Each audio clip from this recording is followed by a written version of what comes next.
നമസ്കാരം. വെളിച്ചം ചാനലിലേക്ക് സ്വാഗതം. 2025 ജൂൺ 21, 22 തീയതികളിലെ ദിനഫലങ്ങൾ, രാശിഫലങ്ങളാണ് ഇതിൽ പറയുന്നത്. ഇതിൻ്റെ കറക്റ്റ് ടൈമിങ്ങിന് പറയുകയാണെങ്കിൽ ജൂൺ 20 രാത്രി 9:45 PM മുതൽ ജൂൺ 22 രാത്രി 11:03 PM വരെയാണ് ഈ ഫലങ്ങൾ അനുഭവവേദ്യമാകുന്നത്. 12 രാശിക്കാരെ കുറിച്ചും പറയുന്നുണ്ട്. ഒരു ദിവസം മിനിമം നമ്മൾ അറിഞ്ഞിരിക്കേണ്ട ജ്യോതിഷ വിവരങ്ങളാണ് ഇതിൽ പറയുന്നത്. ഏറ്റവും ചുരുക്കിയാണ് പറയുന്നത്. പിന്നെ ഈ ഇടയ്ക്ക് എല്ലാ ദിവസവും ബോറടിപ്പിക്കുന്ന കാര്യം പറയാം. ജ്യോതിഷം പറയുന്നതിന് ദക്ഷിണ കൊടുക്കുന്ന ഒരു ആചാരമുണ്ട്. പണമായിട്ട് ഞങ്ങൾ ചോദിക്കുന്നില്ല. പകരം ദയവായി ഞങ്ങളുടെ ചാനൽ സബ്സ്ക്രൈബ് ചെയ്യുക.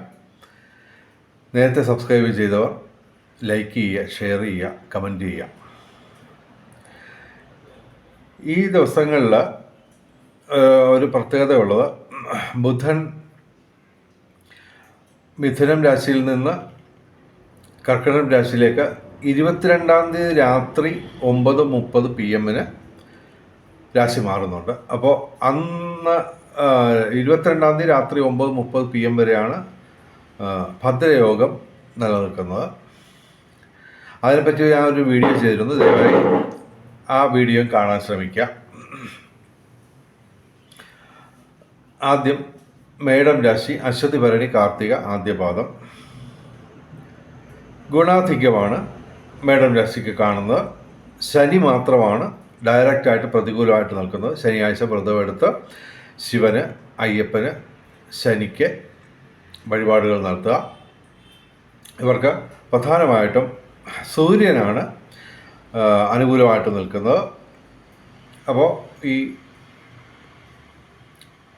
തൊഴിൽ ലാഭം, അതുപോലെ തന്നെ പിതൃഗുണം, സന്താന നേട്ടം, ഇതൊക്കെ ചുരുക്കിയാണ് ഞങ്ങൾ പറയുന്നത്. ഓക്കെ. പിന്നെ തീർച്ചയായിട്ടും ഇവിടെ ഇവർക്ക് 11-ാം ഭാവത്തിൽ ലാഭസ്ഥാനത്ത് സർപ്പം അഥവാ രാഹു ഉണ്ട്. അപ്പോൾ പൂർവികരുടെ അനുഗ്രഹം. അപ്പോൾ സൂര്യനും ഈ പിതൃഗുണം അത് കണക്ട് ചെയ്ത് വരുമ്പോൾ പൂർവികരുടെ അനുഗ്രഹം, അതുപോലെ തന്നെ സർപ്പം അഥവാ രാഹു പൂർവികരുടെ അനുഗ്രഹമാണ് പ്രധാനമായിട്ടും പ്രദാനം ചെയ്യുക. അപ്പോൾ അതിനോടൊപ്പം ശുക്രനും അനുകൂലമാണ്. അപ്പോൾ പൂർവിക സ്വത്ത് ലഭിക്കാം, അല്ലെങ്കിൽ പൂർവിക സ്വത്തിൽ നിന്ന് ആദായം ലഭിക്കാം. എന്തായാലും വിവിധ സ്രോതസ്സിൽ നിന്ന് ധനവരവുണ്ട്. അതോടൊപ്പം തന്നെ പൂർവിക സ്വത്തുമായിട്ട് ബന്ധപ്പെട്ട് ഭൂമി ക്രയവിക്രയങ്ങളിലൂടെ ധനവരവ് കാണുന്നു. ഭാഗ്യ പരീക്ഷണങ്ങളിൽ സാധ്യതയുണ്ട്. പിന്നെ ചന്ദ്രൻ, ശുക്രൻ ഇവ ജന്മത്തിൽ നിൽക്കുകയാണ്. അപ്പോൾ ശാരീരിക അസ്വസ്ഥതകളൊക്കെ എന്തെങ്കിലും ഉണ്ടായിരുന്നത് മാറിത്തുടങ്ങും. അതുപോലെ തന്നെ ചിലർക്ക് അത് പൂർണ്ണമായും തീരാനുള്ള സാധ്യതയുണ്ട്. പൊതുവെ മേടൻ രാശിക്ക് ഗുണാധിക്യമാണ്. ഇനി ഇടവൻ രാശി, കാർത്തിക അവസാന 3 പാദം, രോഹിണി, മകയിരം ആദ്യ 2 പാദം. ഇടവൻ രാശിക്ക് ഗുണദോഷ സമ്മിശ്രമാണ്. 4 ഗ്രഹങ്ങൾ അനുകൂലമാണ്. അതിൽ തന്നെ ശനിയും വ്യാഴവും അനുകൂലമാണ്. അതാണ് ഇവരുടെ ഹൈലൈറ്റ്. 2-ാം ഭാവത്തിൽ ധനസ്ഥാനത്ത് വ്യാഴം നിൽക്കുന്നു. 11-ാം ഭാവത്തിൽ ലാഭസ്ഥാനത്ത് ശനി നിൽക്കുന്നു. ബുധനും ശുക്രനും അനുകൂലമാണ്. അപ്പോൾ വിവിധ സ്രോതസ്സിൽ നിന്ന് ധനവരവ്, സർവ്വവിധ സൗഭാഗ്യം, സർവകാര്യ വിജയം. അതായത് ഇവർ ഏർപ്പെടുന്ന ഏത് ചെറിയ പ്രവർത്തനങ്ങൾക്ക് പോലും വിജയസാധ്യത നിലനിൽക്കുകയാണ് ഇടവൻ രാശിക്ക്.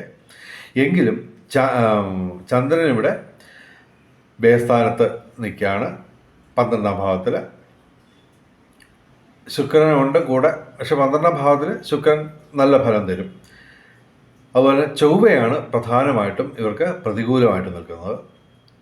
ബാക്കി ഗ്രഹങ്ങളൊക്കെ ഗുണദോഷ സമ്മിശ്രമായിട്ട് ഉള്ള ഫലം തരുന്നു. 4 ഗ്രഹങ്ങൾ അനുകൂലമായിട്ടുള്ള ഫലം തരുന്നു.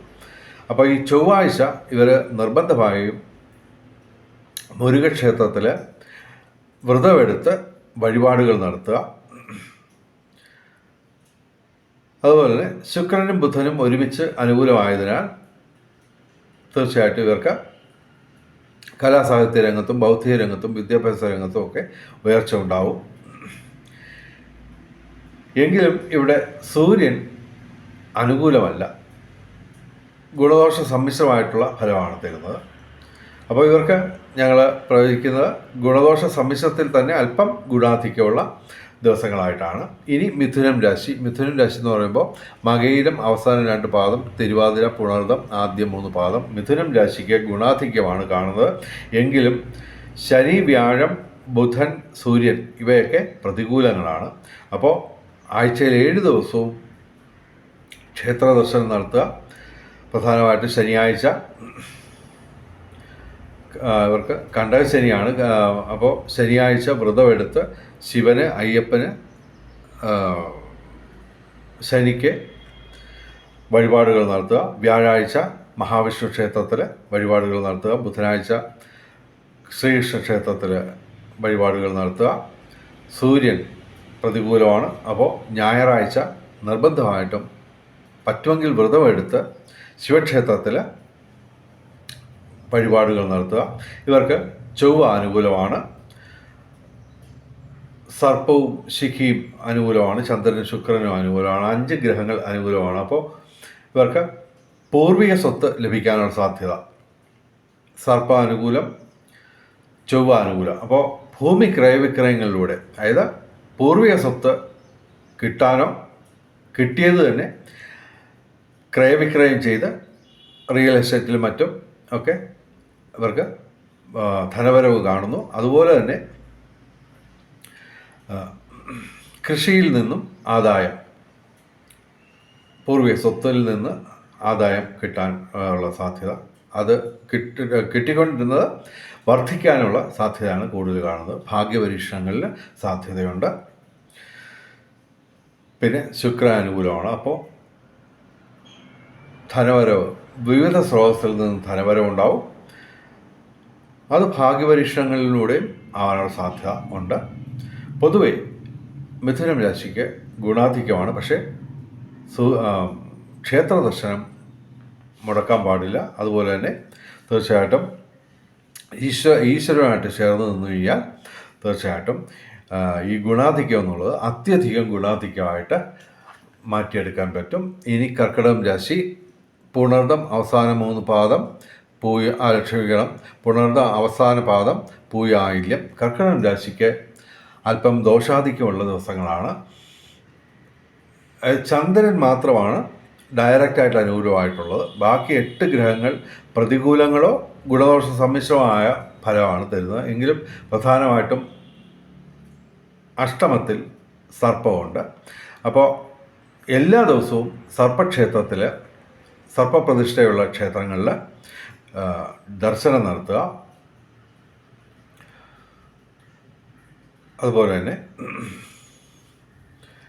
ഇവർക്ക് ശനി പക്ഷേ 9ാം ഭാവത്തിൽ ഗുണദോഷ സമ്മിശ്രമായിട്ടുള്ള ഫലം തരികയാണ്.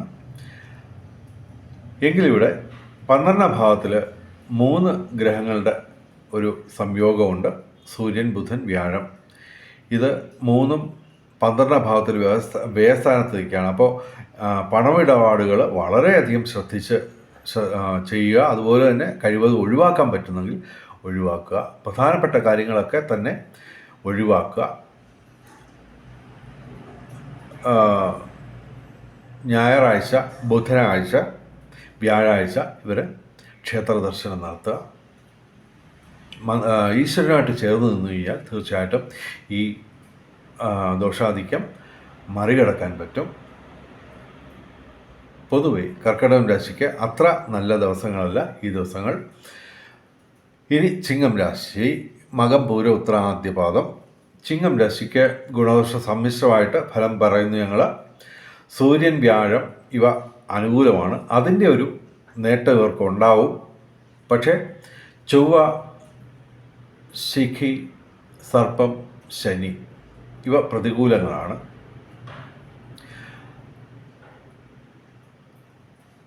ദാമ്പത്യ ജീവിതത്തിൽ അസ്വാരസ്യങ്ങൾ ഉണ്ടാകാനുള്ള സാധ്യതയുണ്ട്. അപ്പോൾ അത് വിവേകപൂർവ്വം കൈകാര്യം ചെയ്യുക. ശനിയാഴ്ച വ്രതമെടുത്ത് ശിവന്, അയ്യപ്പന്, ശനിക്ക് വഴിപാടുകൾ നടത്തുക. ചൊവ്വാഴ്ച മുരുകക്ഷേത്രത്തിൽ വഴിപാടുകൾ നടത്തുക. അങ്ങനെ ഈശ്വരനുമായിട്ട് ചേർന്ന് നിന്ന് ഇവർക്ക് ഈ സൂര്യൻ്റെ, അതായത് ഈ മാസം മുഴുവൻ, അതായത് മിഥുന മാസം മുഴുവൻ ഇവർക്ക് തൊഴിൽ ലാഭം, പിതൃഗുണം, സന്താന നേട്ടം, 3 വാക്കിൽ ഒതുക്കിയാണ്. പക്ഷേ അത് 3 മണിക്കൂർ വെച്ച് നമുക്ക് സംസാരിക്കാൻ പറ്റും. പക്ഷേ സമയ ലഭ്യത കുറവായതിനാൽ അത് ഒഴിവാക്കുന്നു. അതുപോലെ ശുക്രനും വ്യാഴവും ഇവർക്ക് അനുകൂലമാണ്.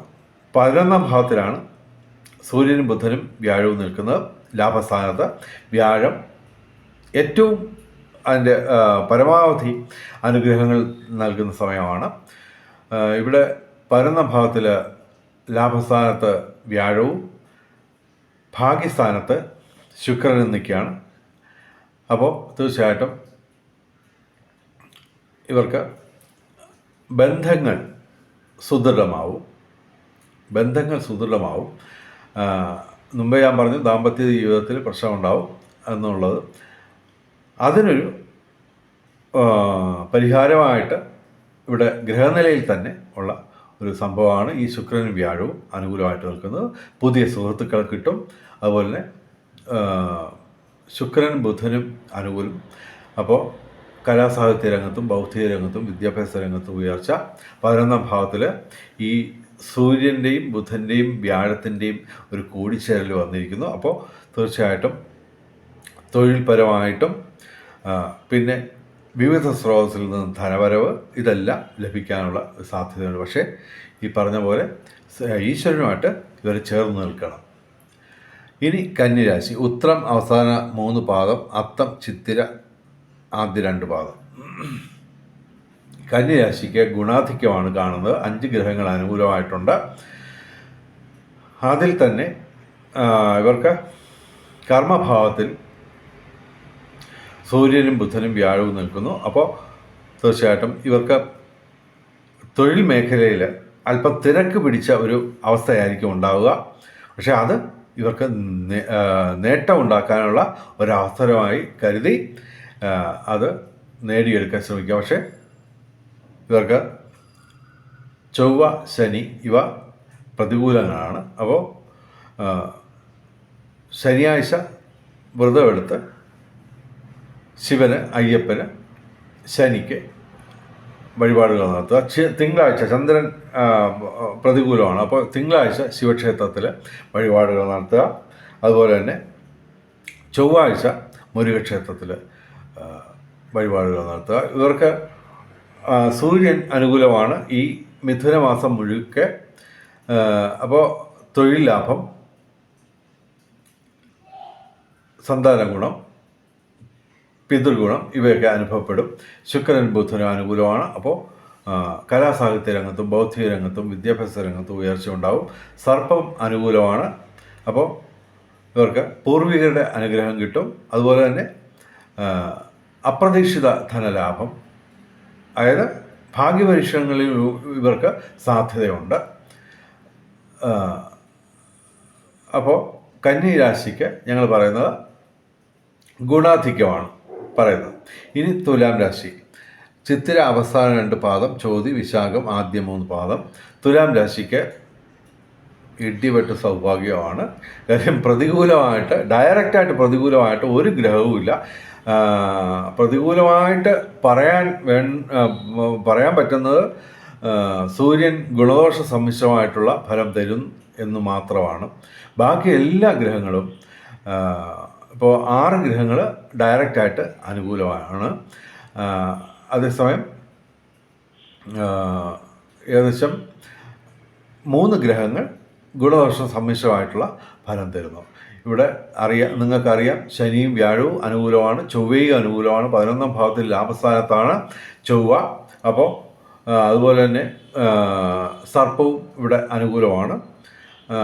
സർപ്പവും ശിഖയും അനുകൂലമാണ്.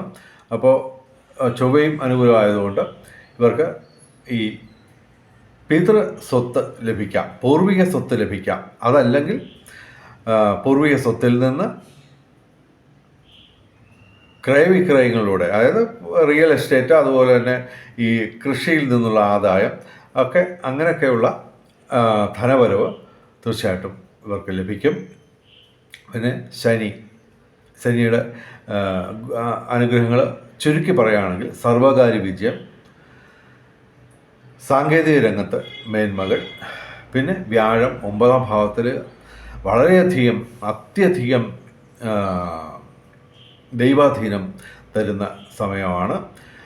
വ്യാഴം 9ാം ഭാവത്തിൽ ഭാഗ്യസ്ഥാനത്ത്. അപ്പോൾ സർവ്വവിധ സൗഭാഗ്യം, ഭൗതിക സുഖങ്ങൾ, വ്യാഴത്തിൻ്റെ ഗുണങ്ങൾ ഏറ്റവും ചുരുക്കി പറയുകയാണ്. ഓക്കെ. പിന്നെ തീർച്ചയായിട്ടും ഭാഗ്യപരീക്ഷണങ്ങളിൽ നേട്ടമുണ്ടാകുന്ന സമയമാണ്. കാര്യം 5ാം ഭാവത്തിൽ, അതായത് പൂർവ പുണ്യ സ്ഥാനത്ത് സർപ്പം നിൽക്കുന്നു. അതുപോലെ തന്നെ 11ാം ഭാവത്തിൽ ലാഭസ്ഥാനത്താണ്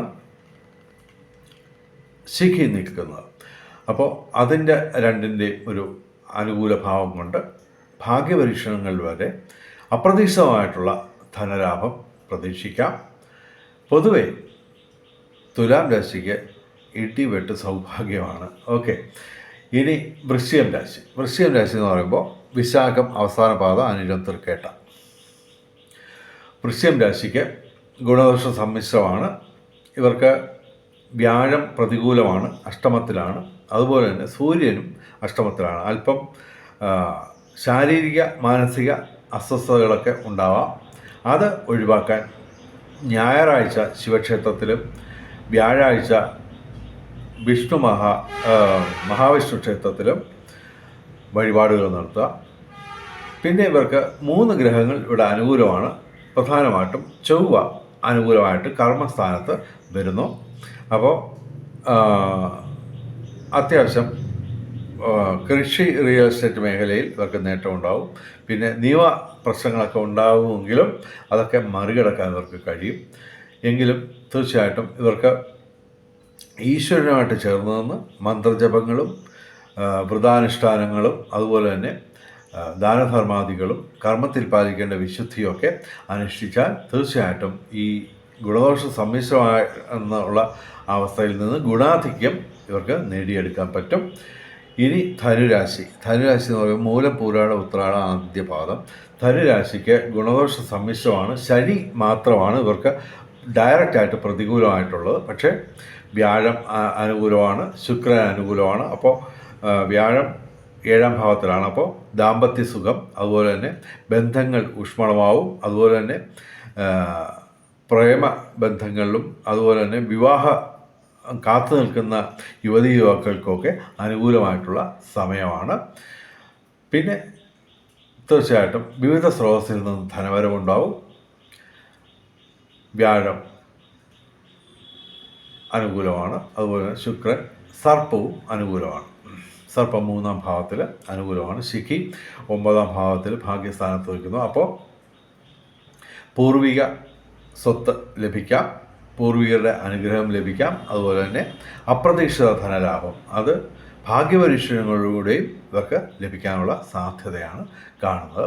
പൊതുവെ ധനുരാശിക്ക് ഗുണദോഷ സമ്മിശ്രമായിട്ട് പറയുന്നു. ശനിയാഴ്ച വ്രതമെടുത്ത് ശിവന്, അയ്യപ്പന്, ശനിക്ക് വഴിപാടുകൾ നടത്തുക. ഇനി മകരം രാശി. ഉത്രാടം അവസാന 3 പാദം, തിരുവോണം, അവിട്ടം ആദ്യ 2 പാദം. മകരം രാശിക്ക് ഗുണദോഷ സമ്മിശ്രമായിട്ട് ഫലം പറയുന്നു. ശനി ഇവിടെ അനുകൂലമാണ്, അതാണ് ഇവരുടെ ഹൈലൈറ്റ്. അതുകൂടാതെ സൂര്യനും അനുകൂലമാണ്. 6ാം ഭാവത്തിൽ സൂര്യൻ, 3ാം ഭാവത്തിൽ ശനി. അപ്പോൾ ശനിയുമായിട്ട് ബന്ധപ്പെട്ട സർവകാര്യ വിജയം, സാങ്കേതിക രംഗത്ത് വിസ്മയങ്ങൾ പ്രകടിപ്പിച്ച് നേട്ടങ്ങൾ ഉണ്ടാക്കാൻ പറ്റുവർക്ക്. അതുപോലെ തന്നെ സൂര്യൻ അനുകൂലമായിട്ട് വരുന്നു. ഈ മിഥുനമാസം മുഴുവൻ സൂര്യൻ അനുകൂലമാണ്. അപ്പോൾ ഇവർക്ക് തൊഴിൽ ലാഭം, സന്താന നേട്ടം, പിതൃഗുണം ഇവയൊക്കെ അനുഭവവേദ്യമാവും. പിന്നെ ശുക്രനും ബുധനും അനുകൂലമാണ്. അപ്പോൾ കലാസാഹിത്യ രംഗത്തും ബൗദ്ധിക രംഗത്തും വിദ്യാഭ്യാസ രംഗത്തും ഉയർച്ച ഉണ്ടാവും. പിന്നെ പ്രതികൂലമായിട്ട് വ്യാഴം, അതുപോലെ ചൊവ്വ, 6ാം ഭാവത്തിൽ വ്യാഴം, അഷ്ടമത്തിൽ ചൊവ്വ. അപ്പോൾ വ്യാഴാഴ്ച മഹാവിഷ്ണു ക്ഷേത്രത്തിൽ, ചൊവ്വാഴ്ച മുരുകക്ഷേത്രത്തിൽ ഇവർ വ്രതമെടുത്ത് ക്ഷേത്ര ദർശനം നടത്തിയ ആ പ്രതികൂലാവസ്ഥ മറികടക്കാൻ പറ്റും. പിന്നെ ശിഖി, അതായത് കേതു പ്രതികൂലമാണ്. അപ്പോൾ ഗണപതി ക്ഷേത്രത്തിൽ പറ്റുമെങ്കിൽ ചാമുണ്ഡി ക്ഷേത്രത്തിലും വഴിപാടുകൾ നടത്തുക. അങ്ങനെ ഈശ്വരനുമായിട്ട് ചേർന്ന് നിന്ന് കഴിഞ്ഞാൽ ഇവർക്ക് ശനി തരുന്ന ആ സർവകാര്യ വിജയം എന്നുള്ള വളരെയധികം വ്യാപ്തിയുള്ള അർത്ഥത്തിലുള്ള പ്രയോഗം നമുക്ക് തികച്ചും 100% അനുഭവവേദ്യമാക്കാൻ കഴിയും. അതിന് കഴിയട്ടെ എന്ന് പ്രാർത്ഥിക്കുന്നു. ഇനി കുംഭം രാശി എന്ന് പറയുമ്പോൾ അവിട്ടം അവസാന 2 പാദം, ചതയം പൂരിട്ടാതി ആദ്യ 3 പാദം. കുംഭം രാശിക്ക് ഗുണദോഷ സമ്മിശ്രമാണ് ഫലങ്ങൾ. എങ്കിലും 3 ഗ്രഹങ്ങൾ, സർപ്പം, ശനി, ചൊവ്വ, ഇത് 3ഉം ഡയറക്റ്റായിട്ട് പ്രതികൂലങ്ങളാണ്. അപ്പോൾ ഇവർ എല്ലാ ദിവസവും സർപ്പ പ്രതിഷ്ഠയുള്ള ക്ഷേത്രങ്ങളിൽ ദർശനം നടത്തുക. ശനിയാഴ്ച വ്രതമെടുത്ത് അയ്യപ്പന്, ശിവന്, ശനിക്ക് വഴിപാടുകൾ നടത്തുക. ചൊവ്വാഴ്ച മുരുക ക്ഷേത്രത്തിൽ വഴിപാടുകൾ നടത്തുക. ഇവർക്ക് അനുകൂലമായിട്ട്, ഡയറക്റ്റായിട്ട് അനുകൂലമായിട്ട് വ്യാഴം 5ാം ഭാവത്തിലുണ്ട്. അപ്പോൾ വ്യാഴം 5ാം ഭാവത്തിൽ വരുമ്പോൾ പ്രണയബന്ധങ്ങളിൽ ഇവർക്ക് നേട്ടമുണ്ടാവും. അതുപോലെ തന്നെ വിവാഹം കാത്തു നിൽക്കുന്ന യുവതി യുവാക്കൾക്ക് അനുകൂലമായിട്ടുള്ളൊരു സാഹചര്യം ഉണ്ടാവും. അതുപോലെ തന്നെ ദാമ്പത്യ ജീവിതത്തിലും ഇവർക്ക് അനുകൂലമായിട്ടുള്ള ഫലങ്ങളാണ് ഞങ്ങൾ പറയുന്നത്. ശുക്രനും വ്യാഴവും അനുകൂലമാണ്. അപ്പോൾ ബന്ധങ്ങൾ ഊഷ്മളമാവും, പുതിയ സുഹൃത്തുക്കളെ കിട്ടാം, അതുവഴി ഇവർക്ക് നേട്ടമുണ്ടാകും. പിന്നെ പൊതുവെ വിവിധ സ്രോതസ്സിൽ നിന്ന് ധനവരവ് വരുന്നു. അപ്പോൾ ഈശ്വരനുമായിട്ട് ചേർന്ന് നിന്ന് കഴിഞ്ഞാൽ ഇവർക്ക് ഗുണാധിക്യം നേടിയെടുക്കാൻ പറ്റും. കുംഭൻ രാശിക്ക് പൊതുവെ ഗുണദോഷ സമ്മിശ്രമായിട്ട് ഫലം പറയുന്നു. ഇനി മീനം രാശി എന്ന് പറയുമ്പോൾ പൂരിട്ടാതി അവസാന പാദം, ഉത്രട്ടാതി, രേവതി. മീനം രാശിക്ക് ഗുണദോഷ സമ്മിശ്രമാണ്. ശനിയും വ്യാഴവും ശനിയും സർപ്പവും പ്രതികൂലമാണ്, ഡയറക്റ്റായിട്ട് പ്രതികൂലമാണ്. അപ്പോൾ ഇവർ ശനിയാഴ്ച വ്രതമെടുത്ത് ശിവനും അയ്യപ്പനും ശനിക്കും വഴിപാടുകൾ നടത്തുക. അതുപോലെ തന്നെ എല്ലാ ദിവസവും സർപ്പപ്രതിഷ്ഠയുള്ള ക്ഷേത്രങ്ങളിൽ ദർശനം നടത്തുക. അങ്ങനെ ഈശ്വരനുമായിട്ട് ചേർന്ന് നിന്ന് കഴിഞ്ഞാൽ ഇവർക്ക് ശുക്രൻ, ബുധൻ, ചൊവ്വ, ശിഖി തുടങ്ങിയ അനുകൂലമായിട്ടുള്ള ഗ്രഹങ്ങളുടെ അനുഗ്രഹങ്ങൾ ഇവർക്ക് പൂർണ്ണമായിട്ടും കിട്ടും. കലാസാഹിത്യ രംഗത്തും ബൗദ്ധിക രംഗത്തും വിദ്യാഭ്യാസ രംഗത്തും ഉയർച്ച ഉണ്ടാവും. അതുപോലെ തന്നെ ഭൂമി ക്രയവിക്രയങ്ങളിലൂടെ, അതായത് കൃഷി, റിയൽ എസ്റ്റേറ്റ് മേഖലയിൽ ഇവർക്ക് അനുകൂലമായിട്ടുള്ള ഫലങ്ങളുണ്ടാകും. കാരണം ചൊവ്വ അനുകൂലമാണ്. അപ്പോൾ രാഷ്ട്രീയ രംഗത്തും പൊതുരംഗത്തും ഉയർച്ച ഉണ്ടാവും. അതുപോലെ തന്നെ ചൊവ്വ അനുകൂലമായതുകൊണ്ട് നിയമപ്രശ്നങ്ങൾ ഉണ്ടാവുമെങ്കിലും അത് ഇവർക്ക് മറികടക്കാൻ പറ്റും. പൊതുവെ മീനം രാശിക്ക് ഗുണദോഷ സമ്മിശ്രമാണ്. ഇനി ഭാഗ്യ നമ്പറുകൾ പറയാം. 21/6/2025 9 തന്നെയാണ് ഏറ്റവും വലിയ ഭാഗ്യസംഖ്യ. 8, 3, 1, 2, 5 ഇവയും ഭാഗ്യസംഖ്യകളാണ്. 22/6/2025 1 ഏറ്റവും വലിയ ഭാഗ്യസംഖ്യ. 4, 2, 9, 5, 8 ഇവയും ഭാഗ്യസംഖ്യകളാണ്. ബ്രഹ്മമുഹൂർത്തം നോക്കാം. 21, 22 തീയതികളിൽ രാവിലെ 4:33 AM മുതൽ രാവിലെ 5:21 AM വരെയാണ് ബ്രഹ്മമുഹൂർത്തം. അഭിജിത്ത് മുഹൂർത്തം 21-ാം തീയതി ഉച്ചയ്ക്ക് 12:03 PM മുതൽ ഉച്ചയ്ക്ക് 12:53 PM വരെയാണ് 21 അഭിജിത്ത് മുഹൂർത്തം, 22 ഉച്ചയ്ക്ക് 12:03 PM മുതൽ ഉച്ചയ്ക്ക് 12:54 PM വരെ അഭിജിത്ത് മുഹൂർത്തമാണ്. അഭിജിത്ത് മുഹൂർത്തത്തിലും ബ്രഹ്മമുഹൂർത്തത്തിലും പ്രധാനപ്പെട്ട കാര്യങ്ങൾ ചെയ്യാൻ ശ്രമിക്കുക. ബ്രഹ്മമുഹൂർത്തത്തിൽ ഏറ്റവും പ്രധാനപ്പെട്ട കാര്യമായ ക്ഷേത്രദർശനം, മന്ത്രജപങ്ങൾ ഇവയ്ക്ക് പ്രാധാന്യം നൽകുക. ഇനി രാഹുകാലം 21 രാവിലെ 9:18 AM മുതൽ രാവിലെ 10:53 AM വരെയാണ് 21 രാഹുകാലം. 22 5:13 PM മുതൽ വൈകിട്ട് 6:48 PM വരെ 22 രാഹുകാലമാണ്. രാഹുകാലത്ത് പ്രധാനപ്പെട്ട കാര്യങ്ങളിൽ നിന്നും വിട്ടു നിൽക്കുക. അതുപോലെ തന്നെ യാത്രകൾ ഒഴിവാക്കുക. ഇനി ഭാഗ്യ നിറങ്ങൾ നോക്കാം. 21 ശനിയാഴ്ച കറുപ്പ്, നീല. 22 ഞായറാഴ്ച ചുവപ്പ്, അല്ലെങ്കിൽ ഇവയുടെ ഇളം നിറങ്ങൾ അല്ലെങ്കിൽ ഈ നിറങ്ങൾ ഡിസൈനായിട്ടുള്ള വസ്ത്രങ്ങൾ ധരിച്ചാൽ ഭാഗ്യവർദ്ധന ഉണ്ടാകുന്നതാണ്. വെളിച്ചം ചാനലിലെ മുഴുവൻ പ്രേക്ഷകർക്കും സർവകാര്യ വിജയം, സർവവിധ സൗഭാഗ്യം, രാജകീയ സുഖഭോഗങ്ങൾ, അപ്രതീക്ഷിത ധനലാഭങ്ങൾ, അപ്രതീക്ഷിത സൗഭാഗ്യങ്ങൾ ഇവ ഗുരുവായൂരപ്പൻ അനുഗ്രഹിച്ചു തന്ന് എല്ലാവരുടെയും ജീവിതത്തിൽ വെളിച്ചവും ഐശ്വര്യവും സമ്പൽ സമൃദ്ധിയും വന്നു ചേരട്ടെ എന്ന് പ്രാർത്ഥിച്ചുകൊണ്ട് വീഡിയോ അവസാനിപ്പിക്കുന്നു. നമസ്കാരം, ശുഭദിനം.